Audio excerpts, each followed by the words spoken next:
오늘 말씀은 에베소서 5장입니다. 1절부터 14절입니다. 그러므로 사랑을 받은 자녀같이 너희는 하나님을 본받는 자가 되고 그리스도께서 너희를 사랑하신 것 같이 너희도 사랑 가운데서 행하라. 이는 우리를 위하여 자신을 버리사 향기로운 제물과 희생제물로 하나님께 드리셨느니라. 음행과 온갖 더러운 것과 탐욕은 너희 중에서 그 이름조차도 부르지 말라. 이는 성도께서 성도에게 마땅한 바니라. 누추함과 어리석은 말이나 희롱의 말이 마땅치 아니하니 오히려 감사하는 말을 하라. 너희도 정녕 이것을 알거니와 음행하는 자와 더러운 자와 탐하는 자 곧 우상 숭배자는 다 그리스도와 하나님 나라에서 기업을 얻지 못하리니 누구든지 헛된 말로 너희를 속이지 못하게 하라. 이로 말미암아 하나님의 진노가 불순종의 아들들에게 임하나니 그러므로 그들과 함께하는 자가 되지 말라. 너희가 전에는 어두움이더니 이제는 주 안에서 빛이라. 빛의 자녀들처럼 행하라. 빛의 열매는 모든 착함과 의로움과 진실함에 있느니라. 주를 기쁘시게 할 것이 무엇인가 시험하여 보라. 너희는 열매 없는 어두움의 일에 참여하지 말고 도리어 책망하라. 그들이 은밀하게 행하는 것들은 말하기도 부끄러운 것들이라. 그러나 책망을 받은 모든 것은 빛으로 말미암아 드러나나니 드러나는 것마다 빛이니라. 그러므로 이르시기를 잠자는 자여 깨어서 죽은 자들 가운데서 일어나라. 그리스도께서 너에게 비추이시리라 하셨느니라. 아멘. 오늘 말씀은 예수님 안에서 빛의 자녀들처럼 빛의 삶을 살 것을 말씀하는 내용입니다. 사랑하는 성도 여러분, 2022년이 이제 시작되었습니다. 2022년에는 복음을 더 깊이 깨닫고 예수님에 대해서 깊이 새롭게 인식하고 또 우리의 온몸으로 예수님을 전하는 증인의 삶을 사시는 한 해가 되기를 예수님의 이름으로 축원드립니다. 먼저 복음은 기쁜 소식입니다. 왜 복음이 우리에게 기쁜 소식이 됩니까? 하나님이 스스로 제물이 되어서 십자가에 죽으심으로 하나님과 우리와의 관계를 다시 연결시켜 주셔서 하나님과의 교제를 회복시켜 주신다는 소식이기 때문에 기쁜 소식입니다. 반대로 하나님과의 관계가 끊어졌다고 하는 것은 생명을 잃어버렸다는 뜻이 되는 것입니다.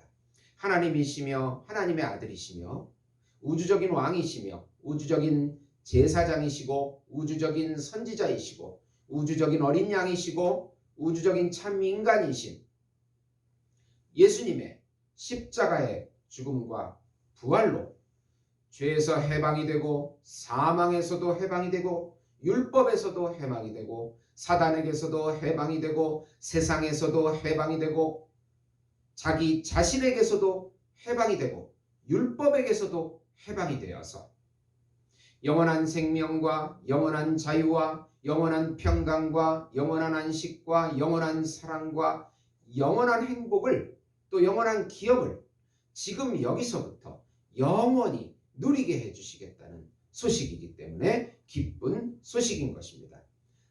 예수님과 연합되어 예수님께서 우리의 영원한 자와 참자와 세자가 되어주셔서 영으로 우리 안에서 같이 살아주시는다는 소식이기 때문에 기쁜 소식입니다. 이 복음을 믿음으로 마음껏 누리시는 성도 여러분이 되시기를 예수님의 이름으로 축원드립니다.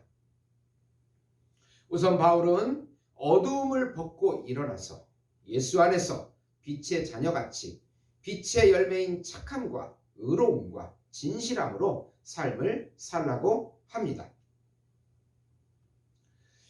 바울은 먼저 사랑받은 자녀같이 그리스도를 본받는 자가 되라고 1절에 말씀합니다. 예수께서 먼저 우리를 사랑하사 자신을 버리시고 향기로운 제물과 희생 제물이 되셔서 하나님께 드리셨습니다. 사랑은 하나님의 본질인 공동체적 성품입니다. 우리가 성령의 은혜로 본받아야 할 가장 중요한 성품입니다. 예수님께서 우리를 사랑한다 하시고 하나님이신 그분이 스스로 제물이 되기로 선택하시고 또 우리와 연합되어서 사랑을 나타내시는 것입니다.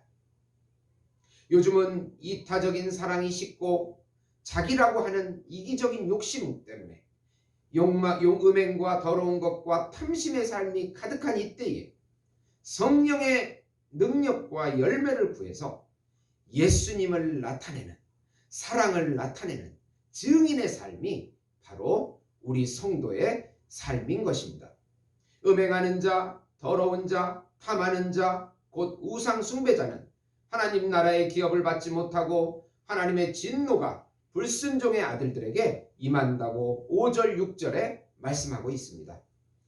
예수님의 은혜로 영적인 잠에서 깨어서 착하고 의롭고 진실한 삶을 살라고 촉구하는 것입니다.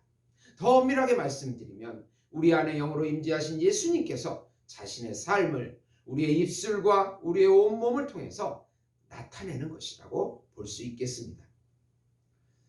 두 번째로 때가 악하니 영적으로 이 시대를 잘 분별하고 성령 충만함으로 마음으로 주께 찬양하고 예수님의 이름으로 항상 하나님께 감사하라고 또 강조하고 있습니다.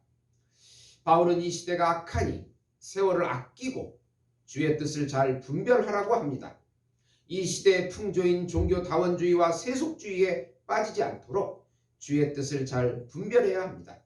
지금 이 시대의 문제는 종교다원주의, 상대주의입니다. 상대주의라고 볼 수 있습니다. 절대적인 진리가 없다는 뜻입니다. 너도 구원이 있고 나도 구원이 있고 자기 마음대로 구원이 있다고 생각하는 시대입니다. 또 물질이 신이 된 시대입니다. 물질주의, 세속주의, 하나님과는 전혀 상관없이 자기라고 하는 세상에 빠져서 사는 그런 세상인 것입니다. 이 두 가지 사조를 잘 분별해서 우리가 오직 예수님의 말씀 중심과 교회 중심과 예수님 중심으로 절대 가치를 두고 그 위에 우리의 삶을 살아가도록 분별해야 되겠습니다. 술 취하지 말고 성령의 충만함으로 시와 찬미와 신령한 노래를 불러 마음으로 주께 찬송하라고 19절에 말씀합니다. 모든 일에 예수 이름으로 하나님께 감사하고 예수님을 경외함으로 피차 복종하라고 말씀합니다. 우리 안에 계신 예수님을 섬기듯이 또 상대를 섬기라고 말씀합니다. 내 이웃을 내 몸과 같이 사랑하라. 너는 나다. 내 안에 네가 있고 네 안에 내가 있다. 아담과 하와에게 말씀한 그 말씀이 예수님께서 이 땅에 오셔서 성취하시고 우리 안에 예수가 있고 예수 안에 우리가 있어.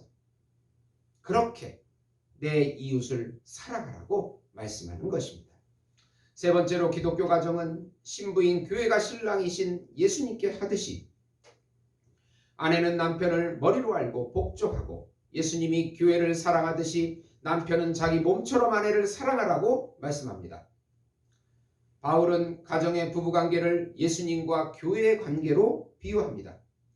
교회가 그 머리인 그리스도께 하듯이 아내는 가정의 머리인 남편에게 복종하라고 합니다. 24절에 남편은 예수가 교회를 사랑하고 자신의 생명을 그 교회에게 주었듯이 아내를 그렇게 자기 생명을 바쳐 사랑하라고 25절에 말씀합니다. 부모를 떠나 남편과 아내는 한 몸이라고 합니다. 내 뼈 중에 뼈요 살 중에 살이라. 너는 나다. 이것이 한 몸입니다. 그리고 이것을 비밀이라고 말씀하면서 예수님께서 성육신 하셔서 우리와 한 몸이 된 비밀을 말씀하고 있는 것입니다. 즉 가정이 바로 교회의 신비를 알 수 있는 이 세상의 기관인 것을 또 알 수 있는 것입니다. 에베소서 6장 32절에서 33절 보시면 이 비밀이 크도다. 나는 그리스도와 교회에 대하여 말하노라. 그러나 너희도 각각 자기 아내 사랑하기를 자신같이 하고 아내도 자기 남편을 존경하라. 예수님이 우리와 하나이듯 부부도 서로 하나인 것입니다. 기독교 가정의 원리가 바로 예수와 교회의 몸이라는 그 관계 속에서 기독교 가정의 그 원리를 이해할 수 있다는 것입니다. 사랑하는 성도 여러분, 이 어두움 가운데 예수님께서 빛으로 오셨듯이 우리도 빛의 삶을 살아가고 가정을 지키고 교회를 지키고 이 하나님의 나라를 지켜내고 그 나라의 완성을 기다리는 우리 성도 여러분, 예수 목장교회 성도 여러분이 되시기를 예수님의 이름으로 축원드립니다. 기도하시겠습니다. 하나님 아버지 감사합니다. 우리 안에 영으로 임재하신 예수님을 따라서 우리가 순종함으로 그분의 통치를 받음으로 그분과 동행함으로 그분의 빛의 삶이 우리를 통해서 나타날 수 있도록 성령의 능력과 지혜를 허락해 주시옵소서. 2022년도에는 놀라운 기적을 맛보는 한 해가 되게 축복해 주시옵소서. 예수님의 이름으로 기도드리옵나이다.